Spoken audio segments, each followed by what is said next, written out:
Mheshimiwa Rais, niongelee kampuni yetu ya ndege.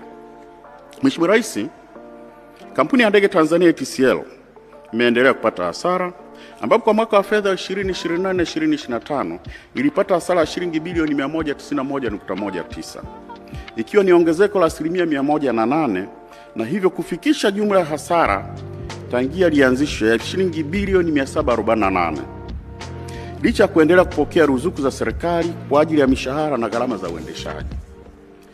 Mheshimiwa Rais, hasara hii imechangiwa na mambo yafuatayo: ongezeko la gharama za uendeshaji kuzidi ukuaji wa mapato ambapo gharama ziliongezeka kwa shilingi bilioni 134 na kufikia shilingi bilioni 675. Shirika lifanya safari chini ya matarajio ambapo njia 87 za safari zilikuwa na wastani wa ujazo wa abiria load factor wa 55% pekee. Matumizi yasiyo bora ya ndege ya mizigo ya Boeing 767-300F. Ndege ya mizigo ilitumika kinyume na matumizi yake yaliyokusudiwa ambapo 94% ya safari zilikuwa za masafa mafupi na ya kati badala ya safari ndefu zenye mapato makubwa. Aidha, ilifanya safari nyingi chini ya uwezo wake wa kubeba na hatimaye ilisimamishwa huku ikiendelea kugharimu shirika takriban shilingi bilioni 3.54 kwa ukodishaji na bima bila kuzalisha mapato.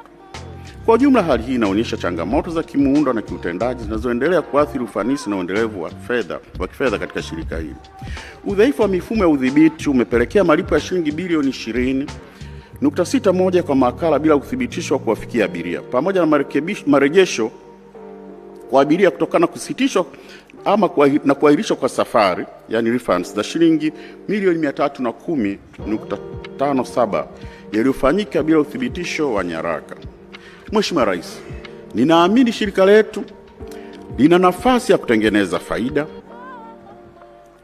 na kuondokana na hasara. Ninapendekeza kuwa serikali iboreshe ufanisi wa shughuli za ATCL kwa kupitia upya faida za njia za safari na matumizi ya ndege, kuandaa mkakati maalum wa kuongeza ufanisi wa ndege ya mizigo, kuunganisha mifumo ya tehama ili kuboresha ubadilishanaji wa data na kupunguza michakato nje ya mfumo, pamoja na kuimarisha udhibiti wa marejesho ya fedha kutoka kwa mawakala ili kulinda mapato ya kampuni.